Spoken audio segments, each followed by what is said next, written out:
여러분 안녕하십니까?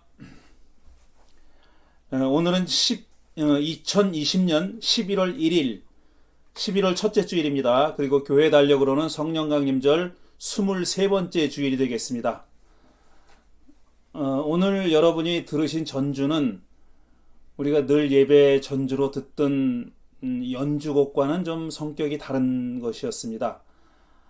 제가 예배 초대하는 글에도 썼듯이 가끔은 제 생각에는 한 달에 한 번이나 한 번 혹은 두 번 정도가 될 것 같은데 우리 예배 시간에 우리 역사를 기억하는 그런 순서를 가지려고 합니다. 주로 인물에 관한 겁니다. 주로가 아니라 전부 다 우리 역사의 인물에 관한 이야기입니다. 짧은 영상인데 한 3분에서 5분이 넘어가지 않는 영상인데 제가 마침 좋은 자료를 찾았어요. 전에부터 이런 순서를 좀 갖고 싶었는데 어떤 방식으로 해야 될지 어떤 자료가 있는지를 잘 몰랐는데 어떤 방송국에서 마련해서 방영한 그런 그 영상 클립이 있었습니다. 그래서 그것을 가져다 쓰면서 한 달에 한 번 혹은 한 달 반, 두 달에 한 세 번 정도 이렇게 예배 중에 우리 역사를 기억하는 시간을 갖도록 하겠고, 오늘 그 첫 순서로 고 김남주 시인을 선택했습니다. 그래서 전주에 김남주 시인의 육성으로 본인의 시를 낭송한 그런 영상을 보여드렸습니다. 예배 서두기 때문에 못 들으신 분이 많을 텐데, 그래서 후주에도 두 번째 후주에도 같은 영상을 사용하도록 하겠습니다. 처음에 못 들으신 분들, 또 한 번 더 듣기 원하시는 분들은 예배 마지막에 있을 두 번째 후주까지 떠나지 마시기 바랍니다. 자, 환영의 약속 함께 하겠습니다. 환영합니다. 이미 믿는 이들과 믿음을 찾는 모든 이들을, 희망에 거하는 이들과 희망이 필요한 모든 이들을 환영합니다. 기쁨 넘치고 강한 이들과 애통하고 연약한 모든 이들을 환영합니다. 그리스도를 아는 이들과 알고 싶은 모든 이들을 환영합니다. 우리는 하나님의 은혜가 모든 이들에게 임한다고 믿습니다. 다른 데서 환영받지 못하거나 거절당한 경험 있는 이들에게 말씀드립니다. 우리는 여러분 모두를 두 팔 벌려 환영합니다. 여러분 환영합니다. 여러분 주위에 계신 분들과 함께 환영의 인사를 나누시기 바랍니다. 오늘 이 예배를 위해서 박정음 교우, 박찬민 교우, 그리고 강병수 교우 이 세 분이 수고하고 계십니다. 공동 기도 드리겠습니다. 하나님께서 우리를 불편함으로 축복하시기를 기도합니다. 쉬운 대답, 절반의 진실, 피상적인 관계에 불편해하기를 빕니다. 그래야 우리 가슴 깊은 곳에 당신이 머물기 때문입니다. 하나님께서 우리를 분노로 축복하시기를 빕니다. 모든 불의와 억압, 차별과 착취에 분노하겠습니다. 그러면 우리가 정의, 자유, 평화를 위해 일할 것입니다. 하나님께서 우리를 눈물로 축복하시기를 기도합니다. 굶주림과 전쟁의 고통에 시달리는 사람들을 위해 울겠습니다. 그래야 우리가 손을 뻗어 그들을 위로하고 그들의 고통을 기쁨으로 바꿀 수 있기 때문입니다. 하나님께서 우리를 어리석음으로 축복하시기를 기도합니다. 어리석지 않으면 세상을 바꿀 수 없다고 믿기 때문입니다. 그래야 다른 사람들이 할 수 없다고 믿는 일을 할 수 있고 정의와 자비를 실천할 수 있기 때문입니다. 이 세상에 계실 때 어리석고 불편하게 사시며 분노하고 눈물 흘리셨던 예수 그리스도 기도드립니다. 아멘. 예배 서두에 소개했듯이 기억할 우리 역사의 시간입니다. 오늘은 시인 고 김남주 시에 대해서 생각해 보도록 하겠습니다. 김남주 시인은 제가 잠깐 소개해드리겠습니다. 1946년에 태어나서 1994년에 별세했습니다. 그러니까 만 48세, 우리 나이로 49세, 50도 넘기지 못해서 세상을 떠난 겁니다. 췌장암으로 세상을 떠났는데 사람들은 다 그렇게 얘기합니다. 이분이 당했던 그 고문과 수형 생활의 고통 때문에 그런 병이 생겼을 거라고 그렇게 생각합니다. 이 상당히 오래된 역사를 우리 교우들 대부분은 아시겠지만 우리 교우들이 아니고 이 예배를 같이 드리는 분들 가운데는 좀 낯선 분들도 계실 겁니다. 1970년대에 또 80년대에 난민전 사건이라는 사건이 있었습니다. 물론 그때 민주화 운동을 하고 인권운동, 통일운동을 하던 사람들의 모임입니다. 그 당시에는 이렇게 지금같이 합법적으로 활동을 할 수 있는 시대가 아니었기 때문에 이 난민전이라는 단체는 소위 말해서 지하단체였습니다. 그 난민전의 일원으로서 시인이자 난민전의 일원으로서 활동하다가 1980년에 15년형을 선고받았습니다. 15년, 그러니까 1995년이 돼야 출소할 수 있는 거죠. 15년형을 선고받았지만 서울올림픽이 열리던 1988년도에 9년 3개월 만에 석방돼서 나왔습니다. 그리고 1988년에 석방돼서 1994년에 별세했으니까 불과 한 6년 정도의 감옥 바깥에서 생활하다가 돌아가신 겁니다. 그 중에 아마 감옥에 계셨을 때라고 기억하는데 정확하진 않습니다. 그 부인과 박광숙 씨와 결혼했고 출소한 후에 아들도 하나 낳았습니다. 그래서 아들이 하나, 그 다음에 아내와 아들이 유가족으로 남아있죠. 이분이 쓴 시는 정말 많은 편수가 있습니다. 그리고 그 시의 대부분이 감옥에서 작성된 시입니다. 감옥에서 시를 쓰고 그 여러 사람의 도움을 받아가지고, 그때는 뭐 펜도 없고 종이도 없고 그게 허락되지 않았던 시절이니까 그냥 뭐 온갖 데 화장실, 휴지 뭐 등등 이런 데다가 시를 적어가지고 나중에 알려졌지만 이제 교도관들의, 마음씨 좋은 교도관들의 도움도 받고 이렇게 해가지고 시가 바깥에 나와서 출판이 되곤 했죠. 그런 시인입니다. 제가 제 서가를 뒤져보니까 두 권의 책이 있네요. 이 김남주 시인이 번역을 한 하인의 브레히트 네루다 세 사람의 시들입니다. 번역한 시입니다. 본인의 시가 아니라, 본인의 시집도 여러 권 있지만 제가 어디 있는지 찾을 수도 없고 아마 안 가지고 왔는지도 모르겠어요. 한국에서.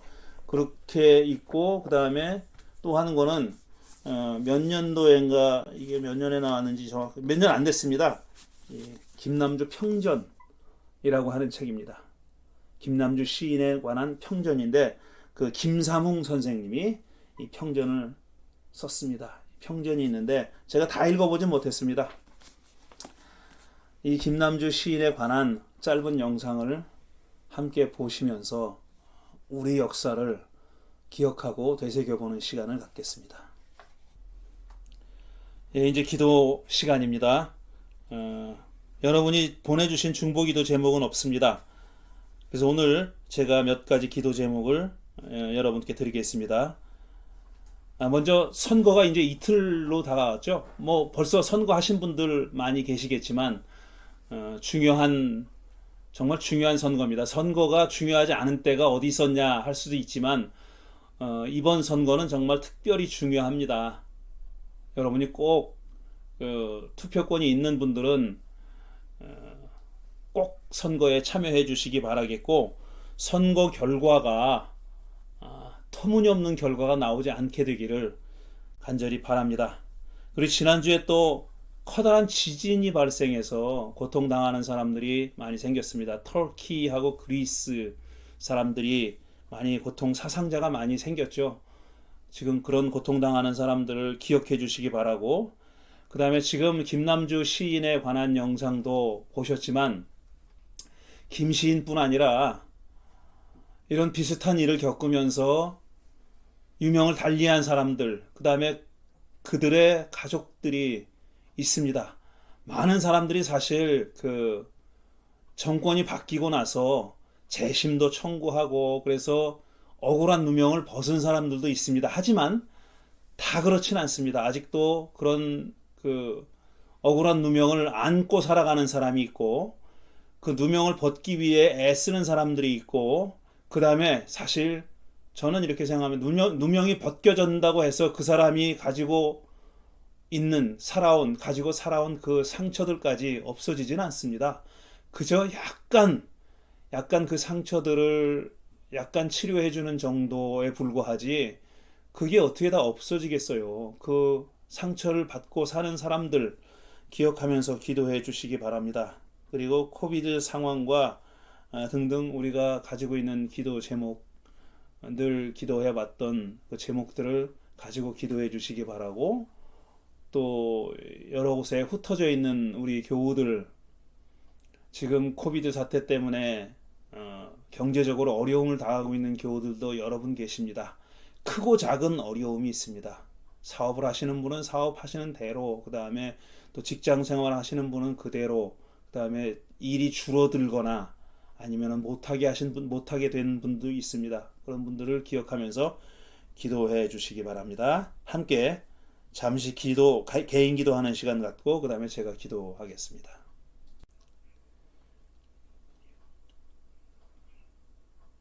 누군가가 광주의 영령들 앞에 무릎을 꿇었다는 소식을 들으면서도 마음이 편치 않습니다. 그게 진심에서 우러나오는 그런 행동이 아니라는 것을 우리가 다 알기 때문입니다. 독일의 수상이 거기 가서 무릎 꿇은 것과는 너무나 대조되는 그런 희극 같은 장면이었습니다.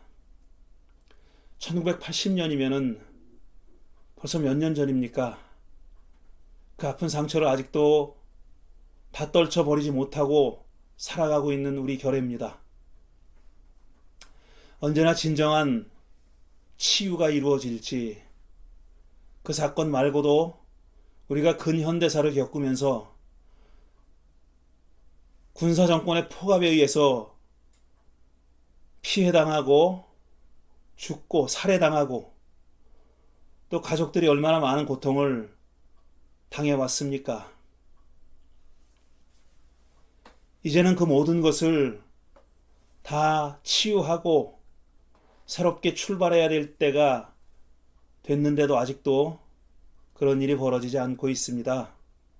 안타까운 마음으로 하나님께 호소합니다. 진정한 새 출발은 모든 상처가 치유받고 책임자들이 책임을 지고 그렇게 고통받은 사람들이 용서할 때 비로소 이루어진다는 것 우리가 기억합니다. 그 기억의 일환으로 한 시인의 육성을 우리가 들었습니다. 짧지만 그의 생을 되돌아봤습니다. 이런 사람들이 무수히 우리 결에 많이 있는데 한 사람 한 사람 다 챙겨보지 못할지라도 하나님께서 헤아려 주시길 바라고 우리 또한 늘 기억하게 되길 바랍니다. 지난주에도 우리가 살아가는 이 지구상에 참 많은 일이 벌어졌는데 또 한 곳에서 큰 지진이 일어나서 수많은 사람들이 죽고 다쳤습니다. 가족을 잃은 사람들이 참 많이 있습니다. 하나님 그들을 위로해 주시옵소서. 뭐라 할 말이 없습니다. 오로지 하나님만 위로하실 수 있습니다. 하나님께서 위로해 주시고 용기를 북돋워 주시기를 간절히 바랍니다. 또 이 나라의 중요한 선거가 이틀 앞으로 다가왔는데 이미 역사상 그 어느 때와도 비교할 수 없이 많은 사람들이 투표했다고 합니다. 참으로 다행한 일입니다. 좋은 결과가, 바람직한 결과가 일어날 때까지 하나님께서 계속 살펴주시길 바라고 우리도 눈을 부릅뜨고 살펴볼 수 있도록 하나님께서 저희들을 인도해 주시기를 간절히 빌고 원합니다. 오늘 이 예배 참여하는 모든 분들이 우리 교우들이 마음에 소원을 가지고 하나님 앞에 나왔습니다. 들어주시기를 바랍니다. 무슨 커다란 기적 원하지 않습니다. 우리로 할 수 있는, 우리가 가는 길이 올바른 길이라는 확신이 들게 하시고 우리가 살아가는 삶이 틀리지 않은 삶이라는 것을 우리가 느끼게 하시고 용기 있게 걸어나갈 수 있도록 하소서. 우리가 잘못된 삶을 살았다면 바로 참회하고 바른 길을 찾아나가는 그런 용기 또한 저희들에게 허락해 주시기를 간절히 기도드립니다. 이렇게 큰 얘기 말고도 우리가 작은 이야기들을 다 간직하고 하나님 앞에 나왔습니다. 하나님께서 소곤소곤 속삭이는 우리 교우들의, 이 예배자들의 기도를 귀 기울여 들어주시고 알았다고, 내가 다 듣고 있다고 그렇게 응답해 주시기를 간절히 바랍니다. 이 모든 예배 순서를 통해서 하나님께서 기뻐하시고 영광 받으시며 예배하는 우리들이 비록 대면하지는 못한다 할지라도 우리 주님 안에서 한 자매와 형제임을 느끼면서 하나님께 영광 돌리게 하소서. 이 모든 말씀을 예수님의 이름 받들어 기도하옵나이다. 아멘. 예, 성서 봉독 순서입니다. 오늘 성서 말씀은 신명기와 고린도전서의 말씀입니다. 전신영 교우, 전혜경 교우 두 분께서 봉독해 주시겠습니다. 오늘의 말씀은 신명기 32장 17에서 21 그리고 28, 29장입니다. 잘입니다. 너희는 하나님도 아닌 신들에게 제사를 드렸다. 너희가 알지 못하는 신들, 새롭게 나타난 새 신들, 너희 조상이 섬기지 않던 신들이라. 너희는 너희를 낳은 바위를 버리고 너희를 낳은 하나님을 잊었다. 주께서는 이것을 보시고 격분하셔서 당신의 자녀들과 인연을 끊으시고서 이렇게 말씀하신다. 그들에게 나의 얼굴을 숨기겠다. 그들이 아침에는 어떻게 되는지 두고 보겠다. 그들은 타락한 세대, 진실이라고는 털끝만도 없는 자들이다. 우상을 섬겨서 나를 격분시켰고 나 신이 아닌 것을 신이라고 섬겨서 나의 질투에 불을 붙였다. 그러니 이제 나도 내 백성이 아닌 딴 백성을 내 백성으로 삼아서 그들에게 질투심을 불을 붙이고 어리석은 민족을 내 백성으로 만들어 그들을 격분시키겠다. 이스라엘은 어리석은 백성, 깨닫지도 못하는 백성이다. 자기들이 왜 패배를 당하였는지를 깨달을 지혜라도 있었으면 좋으련만 그들의 종말이 어떻게 될지 깨닫기만이라도 했으면 좋으련만.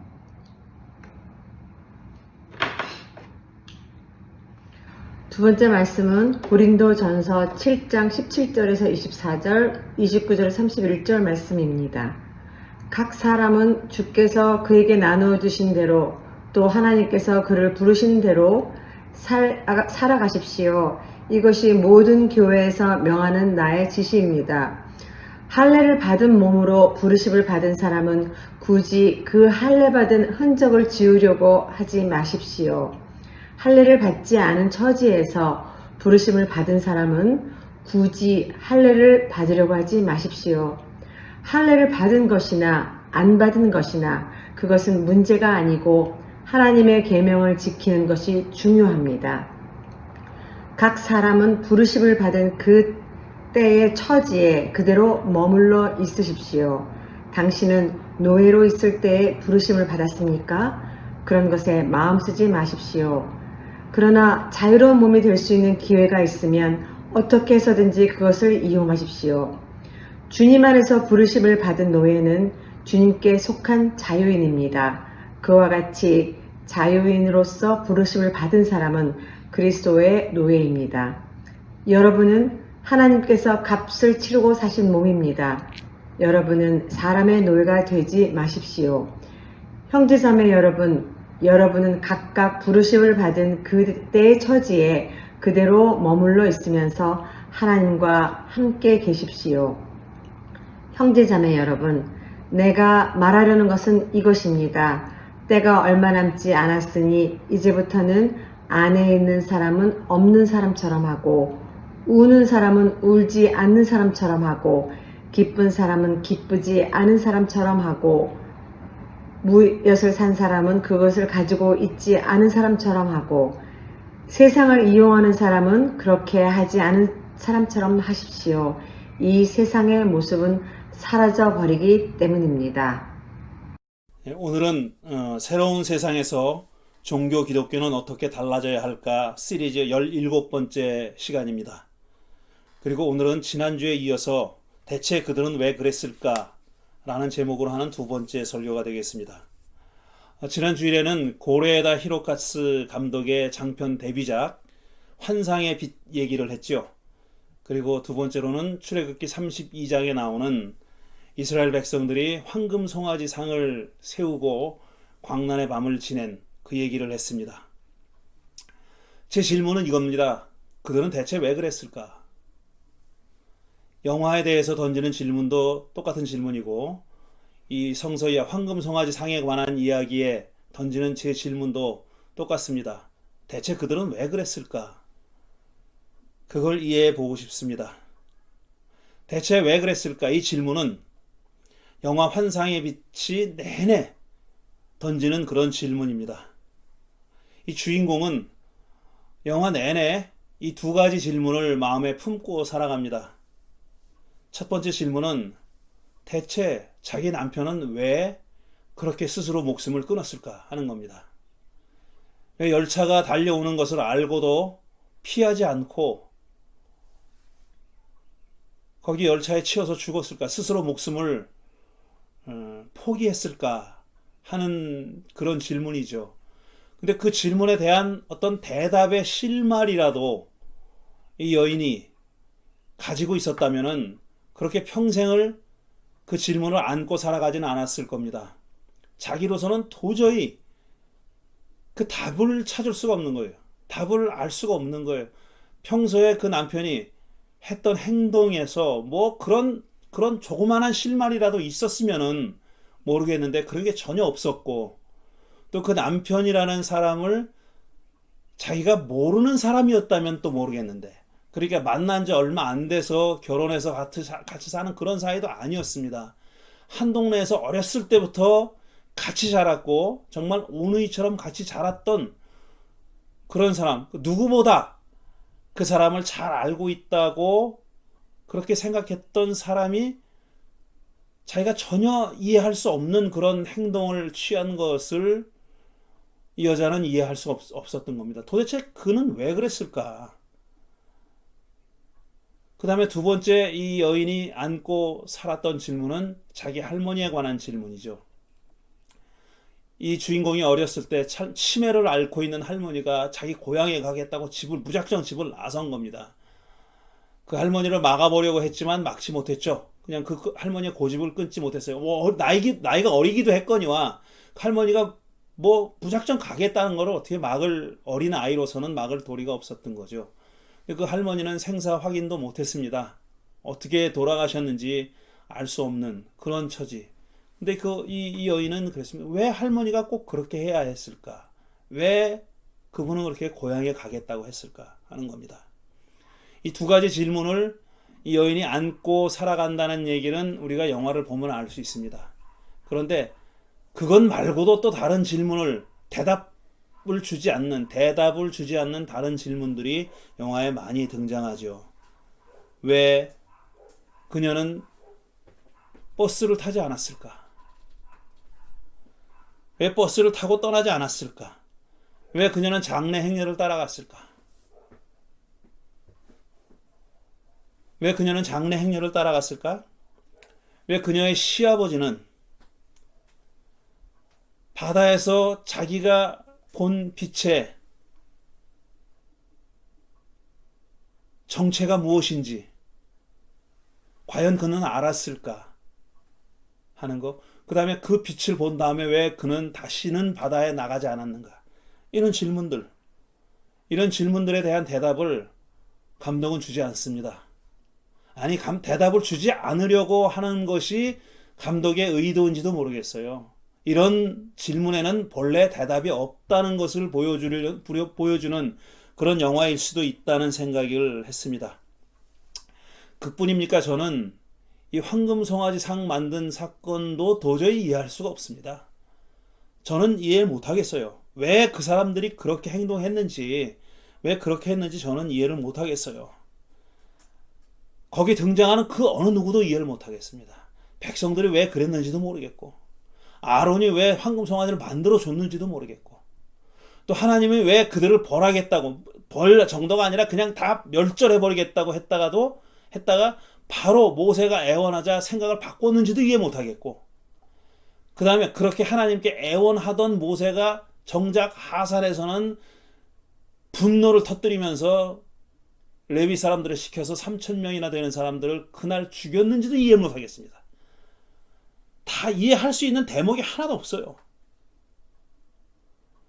이스라엘 백성들은 에집트에서 수백 년 동안 노예 생활하던 사람들입니다. 그런 사람들이 야훼 하나님의 부르심을 받은 모세의 인도를 받아서 해방됐어요. 노예가 해방된 겁니다. 노예가 해방된 거예요.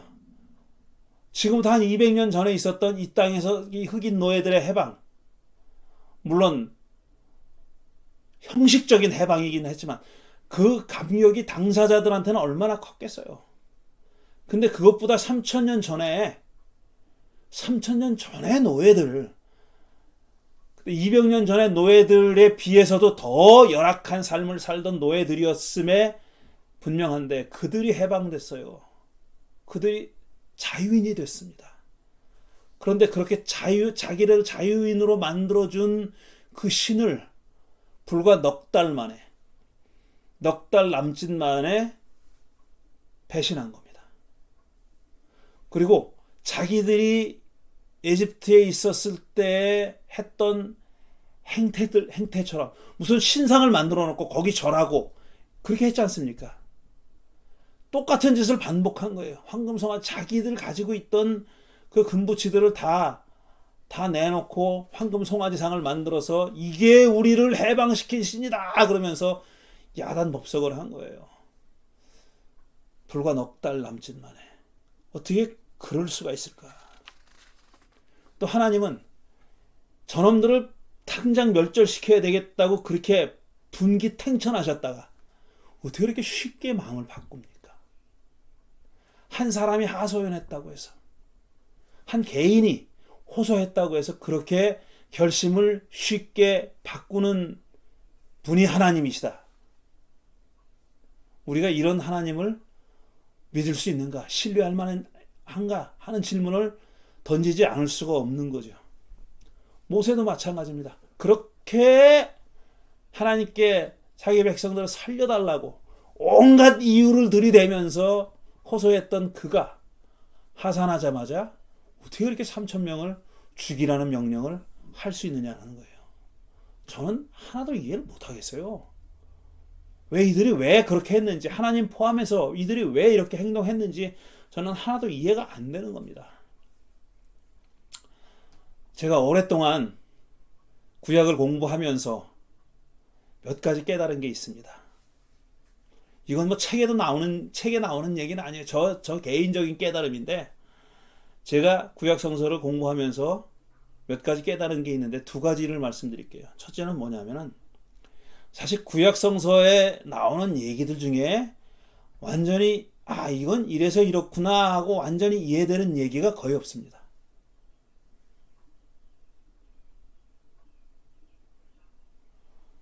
사람들은 다 저 포함해서, 특히 설교를 하거나 이렇게 목회를 하는 사람들, 아니면 가르치는 사람들, 이 성서를 가르치는 사람들은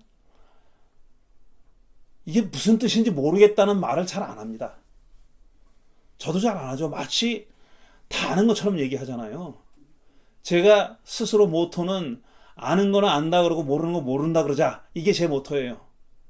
제가 목회자로서, 설교자로서, 성서를 가르치는 사람으로서의 제 표는 그겁니다. 아는 거는 안다 그러고 모르는 거는 모른다 그러자.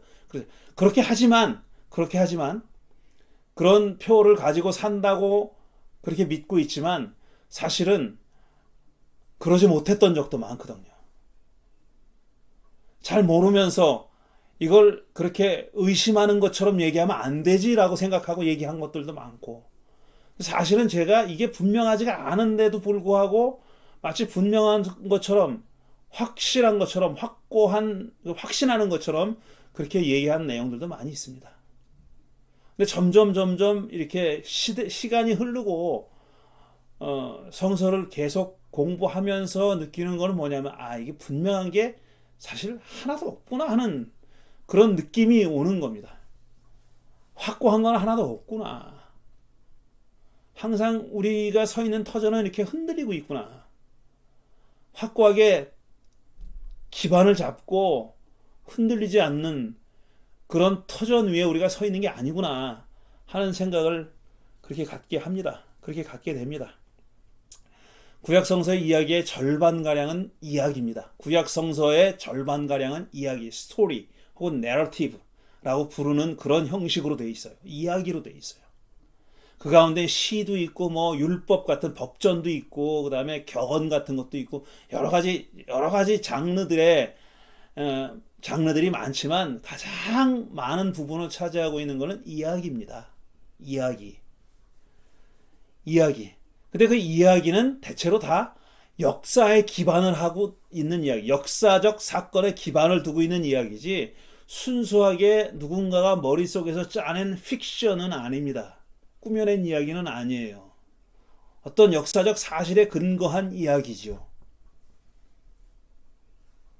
그래서 그 이야기를, 하지만 그 이야기들은 다 역사적인 어떤 일어난 사건을 있는 그대로, 내가 아는 그대로 전하겠다는 의도로 쓰여진 이야기들이 아닙니다. 사진을 찍듯이 아니면 기자가 리포트를 하듯이, 요즘은 또 기자가 리포트를 하듯이라는 말도 어불성설이지만 기자가 많은 경우에 소설을 쓰고 있지만 제대로 된 기자 말씀드리는 거예요. 그 기자가 리포트 하듯이 일어난 일을 가급적이면 객관적으로 전하는 이야기가 아니에요. 그런 이야기가 아니라 그 사건이 의미하는 바가 뭐냐, 그 사건이 우리에게 보여주는, 가르치려고 하는 게 뭐냐. 구약성서 시대 사람들은 다 모든 세상에서 일어나는 모든 일이 하나님이 일으키신 일이라고 믿었으니까 그 하나님은 그 일을 통해서 우리에게 뭘 말씀하시고자 하는 건지, 뭘 가르쳐 주시고 싶은 건지 그걸 캐치하는 것이 이야기를 전한 사람의 목적입니다. 있는 그대로 사실을 전하는 게 목적이 아니에요. 그건 1차적인 목적이 아니에요. 그래가지고 자기들의 시각으로 해석된 역사를 전하는 게 구약성서의 이야기입니다. 자기들이 생각하는 의미가 디테일한 일어난 일의 디테일에 맞지 않으면은 디테일을 버리는 겁니다. 자기들이 자기들이 이해하는 그 의미를 전달하는데 방해가 된다면 디테일을 과감하게 버리는 것이 구약성서 이야기를 우리에게 써서 전한 사람들의 성격입니다. 그들은 그런 사람들이었습니다. 역사적인 사건의 바탕을 둔 이야기라는 겁니다. 그런데 지금부터 한 3000년 전에 일어난 일을 역사적으로 정확하게 재구성할 능력이 우리에겐 없습니다. 우리 인간에겐 그런 능력이 없어요. 3000년 전에 여리고성에서 무슨 일이 일어났는지, 그때 가나안 땅에서 무슨 일이 일어났는지 정확하게 재구성할 능력이 없어요. 왜냐하면 사료가 부족하기 때문입니다. 그걸 재구성할 만한 넉넉한 사료가, 충분한 사료가 있어서 그것을 가능한 한 객관적으로 재구성할 수 있게 그렇게 안 돼 있어요, 지금. 그래서 사료의 부족 때문에 뭐가 등장하냐 하면 추정이 등장하는 겁니다. 그리고 상상력이 등장하는 거예요. 제가 구약성서를 공부하면서 두 번째 깨달은 사실이 그겁니다. 첫 번째 깨달은 것은, 이게 우리가 확실하게 이해할 수 있는 사건이라는 게 그렇게 많지 않구나. 대부분은 뭔가 구멍이 뻥뻥 뚫려 있는 그런 이야기들이구나 하는 그런 깨달음이고, 두 번째는 이게 구약을 공부하는 사람들은 추정과 상상력을 동원해야 될 때가 많다는 걸 알았어요. 그럴 수밖에 없어요. 역사 자료가 없으니까, 모자라니까 그럴 수밖에 없어요. 뭐 주변의 문명도 공부하고 별거 다 합니다. 무슨 언어도 공부하고 별거 다 해요. 구약학자는 그걸 다 해야 돼요. 한 사람이 다 할 수 있는 건 아니지만 그렇게 다 해서 그걸 다 끌어모으는 겁니다. 자료들을 가능한 한 끌어모아서 그 시대의 상을, 그 시대의 어떤 그 모양을, 그 시대가 어떤 시대였는지 하는 것을 그려내는데 빈 구멍이 너무 많아요. 그 구멍을 메꾸는 것은 추정과 상상력입니다. 근데 그 추정과 상상력이 얼마나 개연성이 있느냐의 문제예요. 아무도 확인 못합니다. 확인할 수 있는 건 없어요. 그래서 그 추정과 상상력이 가장 개연성이 높은 게 그 시대의 정설이 되는 거예요. 그 다음에 그게 또 다른 사람이 더 그럴듯한 상상력과 추론을 해내거나 아니면은 그동안 다른 어떤 유적이나 유물이나 문서가 발견됐을 때는 그 정설이라는 것이 바뀌어지는 겁니다. 그러니까 상상력과 추정이 중요합니다. 구약성서를 읽을 때도 마찬가지예요. 우리 그냥 보통 사람들이 읽을 때도 항상 구약성서라는 것은 구약뿐 아니라 신약도 성서라는 것은 말하는 것보다 말하지 않는 게 더 많다는 것을 늘 생각하고 읽어야 돼요. 지금 쓰여진 글자보다 더 많은 내용이 그 안에 담겨 있다는 것을 우리는 늘 생각하면서 읽어야 됩니다. 이 글자가 다가 아니다. 글자보다 더 많은 것이 그 안에 들어있다는 것을 늘 생각하면서 읽어야 됩니다. 그렇게 하고 있어요, 실제로. 구약을 전문적으로 공부하는 사람들은 실제로 그렇게 하고 있습니다. 그걸 가장 객관적인 것처럼 서술하죠. 그래야 학술 논문이 되고 책이 되니까. 그렇게 하는 것일 뿐이지 결국은 추정이고 상상이 많아요. 그런데 제가 한 가지 아쉬운 거는 뭐냐면 그 추정과 상상력을 발휘할 때 좀 사람들에 대해서 좀 더 많이 발휘했으면 좋겠어요.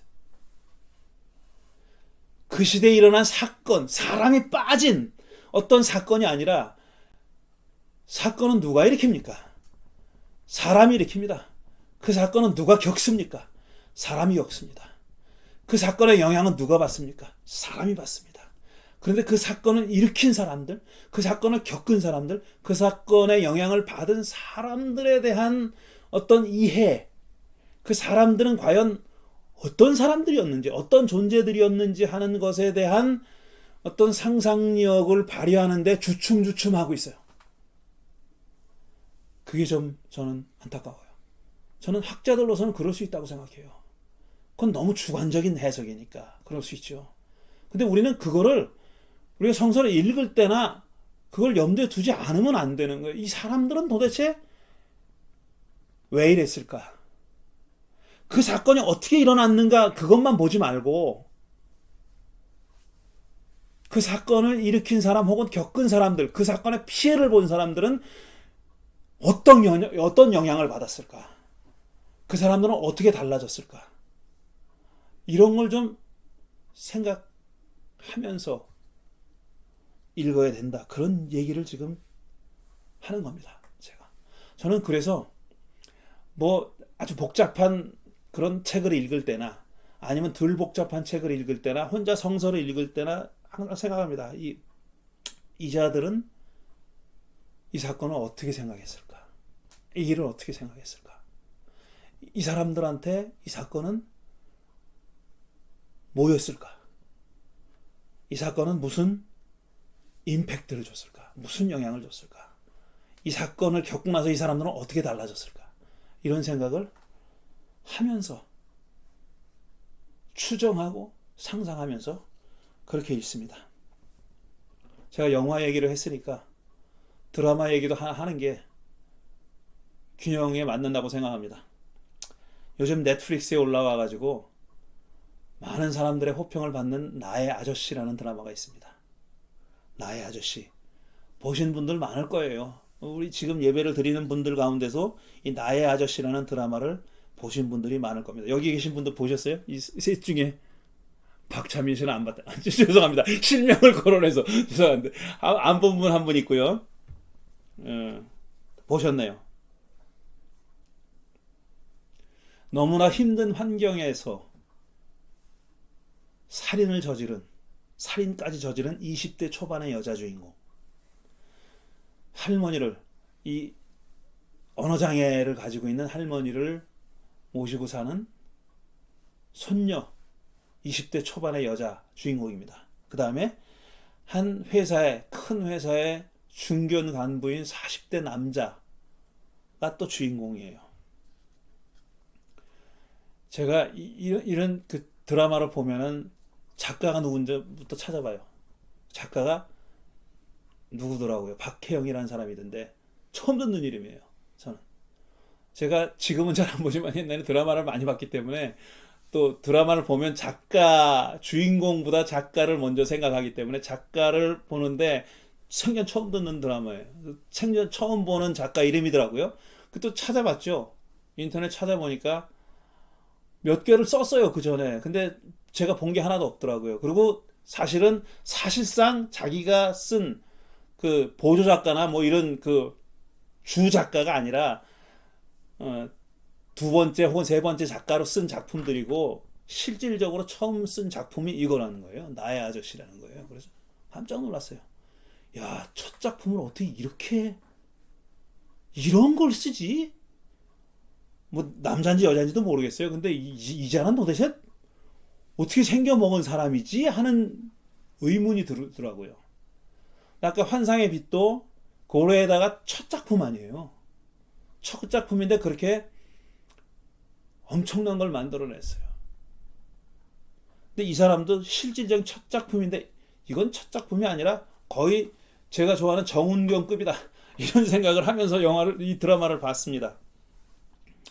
제가 그 드라마 얘기를 다 할 생각은 없고 뭐 여러 군데 어떤 대사들은 말이죠. 야, 이거 정말 이 친구가 쓴 거 맞나? 싶을 정도의 그런 대사들이 문득문득 나와요. 그럼 보다가 깜짝깜짝 놀랍니다. 얘는 뭐야 도대체? 스토리 이어나가는 것뿐 아니라 그 가장 정말 필요한 데에서 등장하는 대사가 기가 막히는 그런 대사들이 많이, 너무 칭찬 안 하네. 그런데 제가 기억에 남는 이 대사 한마디만 얘기할게요. 남자 주인공이 하는 말이에요. 그 사람 알아버리면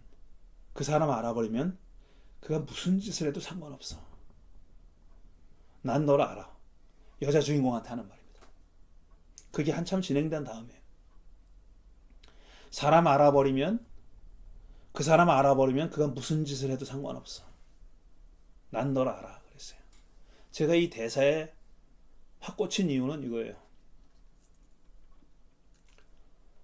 제가 여러 번 얘기할 기회에 말씀드린 겁니다. 저는 하나님이 이렇게 해주셔서 믿고 이런 짓은 안 해주셔서 믿고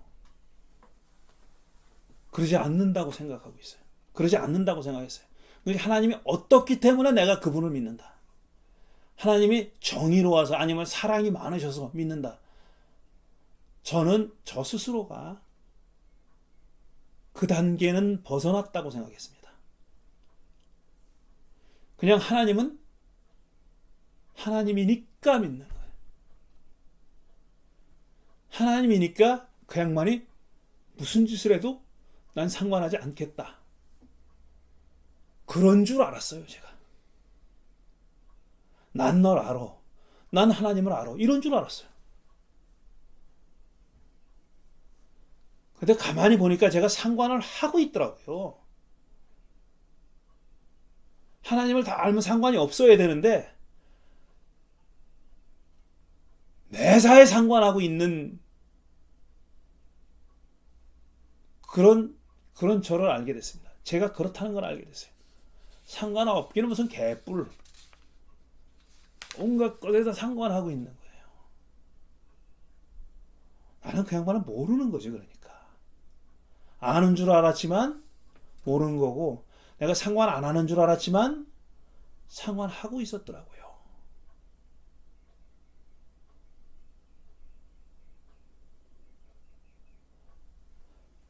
그래서 제가 이 드라마를 보면서 깨달은 겁니다. 이 주인공은 여자 주인공을 알게 됐어요.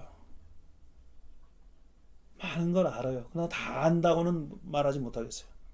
하지만 자기가 아니까 그가 과거에 했던 행동이 다 상관이 없는 거예요. 그러니까 무슨 짓을 했든지 간에 뭐 살인을 했든지 뭘 했든지 상관이 없는 거예요. 그게.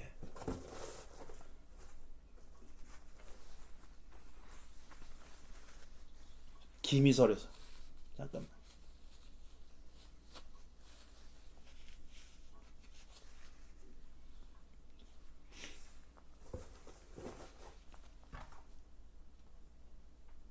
근데 그게 다가 아니더라고요. 내가 하나님을 잘 모르는구나. 난 그래서 상관하고 있구나.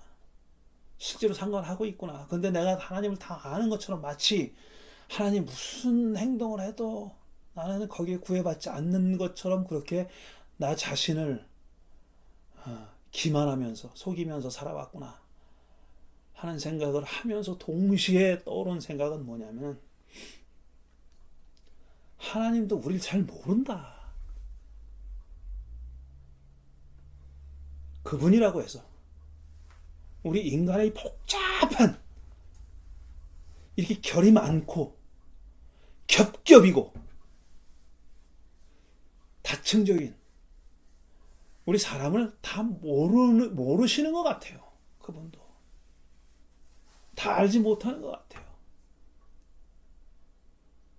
근데 저 혼자만의 주관적인 생각이지만 저는 그걸 모르고 살아왔는데 근데 그분은 아시는 것 같아. 아, 내가 쟤들 잘 모르는구나 하는 걸 아시는 것 같아. 그걸 깨닫고 계시는 것 같아. 그 차이인 것 같아요.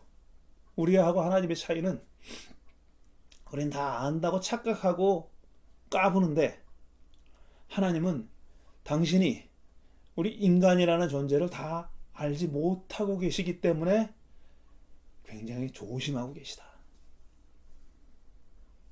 굉장히 신경 쓰고 계시다. 굉장히 조심하고 계시다. 이런 생각이 불현듯 들었습니다.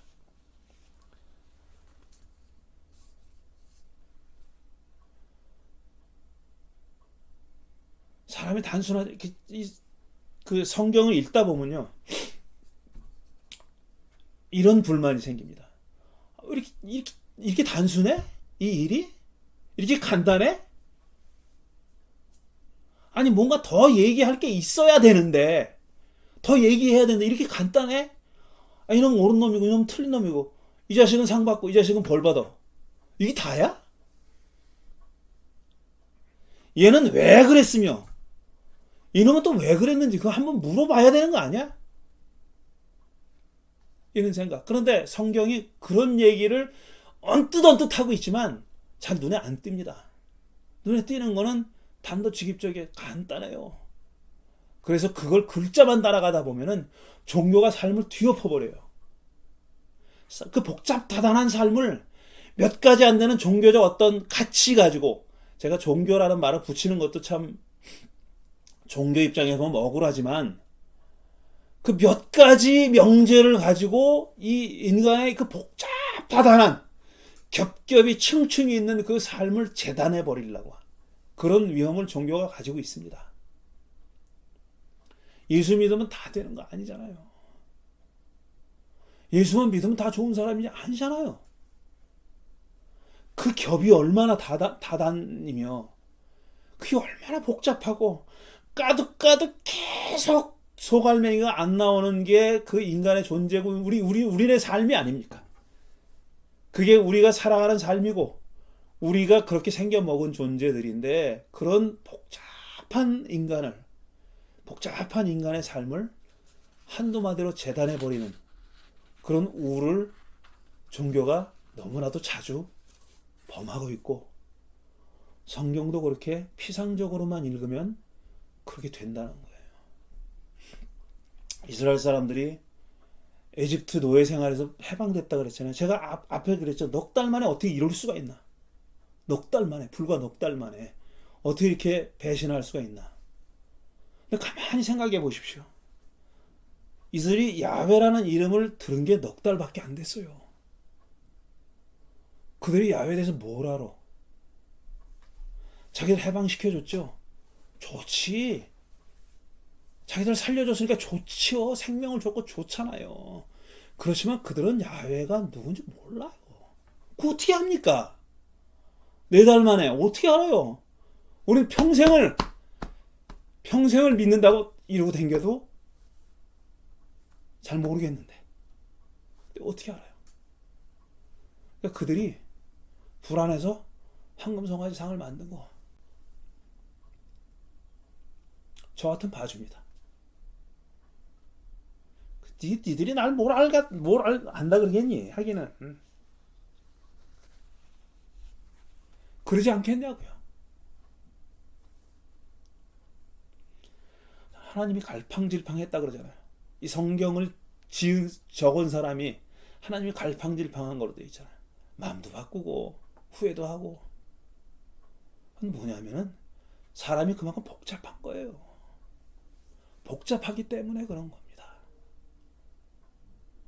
그리고 복잡한 거를 하나님은 사람 탓하지 않아요. 너희놈아 네가 그렇게 그러니까 이렇게 탓하지 않아요. 하나님도 사람을 점점 알아가고 있고 사람도 하나님을 점점 알아가고 있는 겁니다. 황금송아지상 만들 수 있는 거예요. 그리고 이 사람들이 자기들이 그 성경의 기록대로라면 에집트에서 빠져나올 때 에집트의 장자들이 몰살당하는 걸 봤습니다. 자기들 눈으로 봤잖아요. 이들이 야 우린 살았네 그러고 길길이 뛰고 좋아만 했겠습니까? 자기들이 살아서 다행이라고는 생각했겠지만 좋아만 했겠냐고요. 지 눈앞에서 그들이 죽어가는 걸 봤는데 그 상처는 어떡할 거예요? 그 상처를 안고 사는 건 어떡할 거냐고요. 그런 얘기가 성경에 없어요. 그건 우리가 읽어야 되는 거예요. 우리가 읽으면서 추정하고 상상하고 사람에 대해서 이해해 보려고 노력하면서 그리고 그 그림에 비춰서 우리 자신을 이해해 보려고 그렇게 해야 되는 겁니다. 그렇게 하는 게 올바른 성서를 읽는 방법이고 저는 올바른 신앙생활이라고 그렇게 믿습니다. 그렇게 해야 하는 거라고. 사람을 알려고 해야 된다고. 사람이 얼마나 복잡한 존재인지, 얼마나 어려운지. 내가 널 알아라는 말을 그것조차도 부분적이라는 것. 그것조차도 전체가 될 수 없다는 것. 부분적이라는 것 우리가 이해하고 생각해야 된다는 얘기. 그 얘기가 하고 싶었습니다. 그러다 보니까 오늘 읽을 성경 말씀은 한 글자도 얘기 못했네. 신명기 32장 모세 연설의 막판입니다. 하나님 뭐라 그러냐면 나 이제부터 숨어버릴 거야. 쟤들 안 볼 거야. 나 숨어버릴 거야 그래요. 그 다음에 고린도전서에서 뭐라 그러냐면 있는 사람들은 없는 것 같이 살라 그래요. 이게 무슨 소린가? 이게 무슨 소린가는 결국은 다음 주에 다음번에 얘기하도록 하겠습니다. 오늘 여기까지 하고 제가 드린 말씀을 생각하면서 잠시 묵상하는 시간을 갖도록 하겠습니다. 우리는 창조주 하나님과 구세주 예수님 그리고 위로와 소통의 주 성령님을 믿습니다. 우리는 하나님께서 차별 없이 동등하게 창조하신 모든 사람이 각자의 신앙과 양심에 따라 사고하고 말하고 행동할 자유와 권리가 있음을 믿습니다. 우리는 이웃과 더불어 사랑의 교제를 나누는 교회를 만들겠습니다. 우리는 자유와 정의와 평화를 중진하고 창조 세계를 아름답게 가꾸는 삶을 살겠습니다. 우리는 예수 그리스도의 제자로서 하나님 나라 건설을 위해 각자의 역할과 사역을 존중하며 살겠습니다. 다시 한번 여러분 함께 예배 드리신 분들과 인사를 나누시기 바랍니다. 주님의 평화가 여러분 모두와 함께 하시기를 바랍니다. 알리는 말씀 몇 가지 없습니다. 오늘은 제가 내일부터 15일까지 휴가를 갔습니다. 지난주에 말씀드렸죠. 그래서 수요일에 하는 수요 잡담은 2주간 쉬고 18일에 재개됩니다. 18일에 다시 돌아오겠습니다. 지난번에 했던 그 재림에 관한 예수 재림에 관한 그 영상은 지금 한 140명 정도 되나요? 그 정도 보신 걸로 돼 있어요. 여러분 주위에 많이 알리셔서 우리 그 LA 향림교회 채널에 많이 방문해서 보시도록 그렇게 협조해 주시기 바랍니다.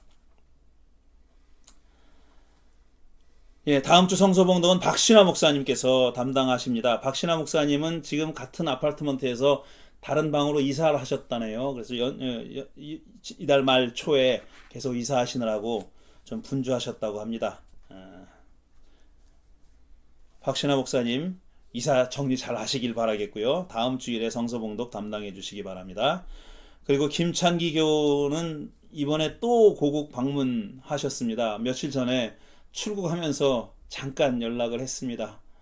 비행기 지금 타고 있다고 하는 연락을 받았습니다. 얼마나 머물지는 잘 모르겠고요.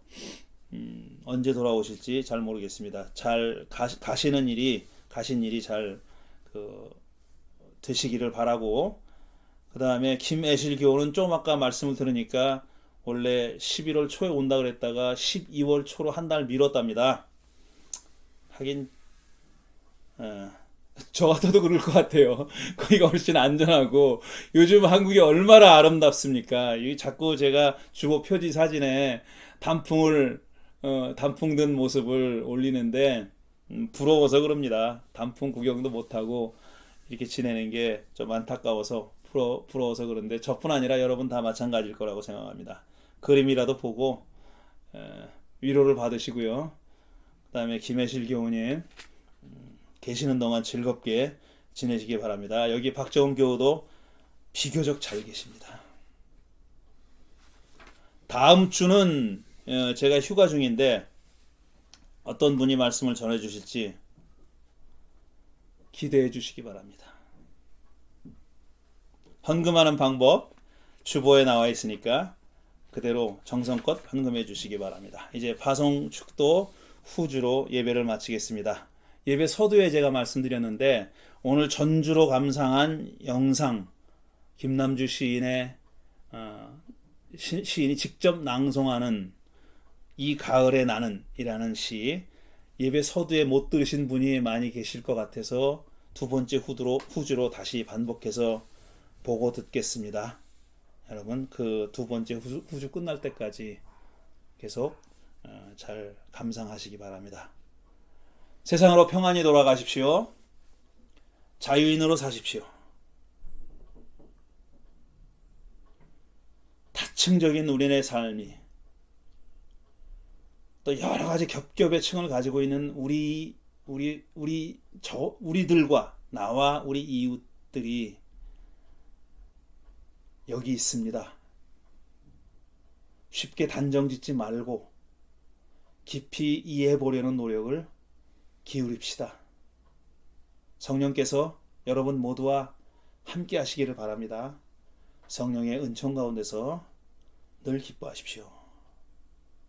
예수 그리스도의 은혜와 하나님의 사랑과 성령의 친교하심이 오늘 비록 얼굴을 맞대고 예배하지는 못하지만 서로 연결되어 있음을 느끼며 함께 예배한 우리 향린교회 식구들과 모든 예배자들에게, 그리고 그들의 일주일간의 삶 속에 늘 함께 하옵시기를 간절히 축원하옵나이다. 아멘.